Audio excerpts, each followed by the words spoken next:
നമുക്ക് ഒരുപാട് എൻക്വയറീസ് വരുന്നൊരു ഏരിയയാണ് റിനോവേഷൻ പ്രൊജക്റ്റ് എന്നുള്ളത്. പല സമയത്തും ക്ലയൻസ് ഞങ്ങളൊരു എക്സിസ്റ്റിംഗ് വീടുണ്ട്, അതിന് നമുക്ക് ബാക്കി കുറച്ചും കൂടി ഒന്ന് എക്സ്റ്റൻഷൻ വേണം, അല്ലാന്നുണ്ടെങ്കിൽ ഇതിനെനിക്കൊരു പുതിയ രീതിയിലോട്ട് മാറ്റണം എന്ന് പറഞ്ഞിട്ടായിരിക്കും വരുന്നുണ്ടാവുക. പക്ഷേ പല സമയത്തും ഈ റിനോവേഷൻ പ്രൊജക്റ്റുകൾ ക്ലയൻറ്റിൻ്റെ റിക്വയർമെൻറ്റ് കേൾക്കുന്ന സമയത്ത് ഞങ്ങൾ പറയാറുള്ളത് അത് നിങ്ങൾ റിനോവേഷനാക്കി ചെയ്യേണ്ട, പുതിയൊരു വീടായിട്ട് ചെയ്തോളൂ എന്നുള്ളതാണ്. കാരണം എക്സിസ്റ്റിംഗ് ബിൽഡിങ്ങിൽ തന്നെ ഒരുപാട് ചേഞ്ചസ്, അതായത് എക്സിസ്റ്റിംഗ് എല്ലാ റൂമുകളുടെയും സൈസിൽ മാറ്റം വരണം, അതുപോലെ ഫ്ലോറിങ് മുതലുള്ള എല്ലാ ഫിനിഷസിലും മാറ്റങ്ങൾ വേണമെന്നുണ്ടെങ്കിൽ പിന്നെ അതിനെ നമ്മളൊരു റിനോവേഷൻ പ്രൊജക്റ്റായിട്ട് കൺസിഡർ ചെയ്യുമ്പോൾ നമുക്ക് ഒരു കോസ്റ്റ് വൈസ് വലിയൊരു പ്രോഫിറ്റ് അവിടെ ക്ലയൻറ്റിന് കിട്ടാനില്ല.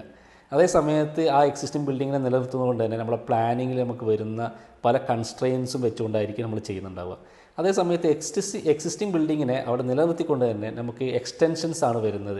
അഡീഷണൽ ഫസ്റ്റ് ഫ്ലോറിലോട്ടുള്ള കൺസ്ട്രക്ഷനാണ്, അല്ലെങ്കിൽ ഫ്രണ്ടിലുള്ള ഫേസ് ഒരു ചേഞ്ച് ചെയ്ത് ബാക്കി അഡീഷണൽ കൺസ്ട്രക്ഷൻ വരുന്ന രീതിയിലാണെങ്കിലൊക്കെ നമുക്കതിൽ ക്ലയൻസിന് കൺസിഡറബിൾ ആയിട്ടുള്ള ഒരു ലാഭം അവിടെ കിട്ടാറുണ്ട്. കാരണം അവിടെയുള്ള ഫിനിഷസ് മെറ്റീരിയൽ എല്ലാം നമ്മളവിടെ നിലനിർത്തുകയാണ് ചെയ്യുന്നത്.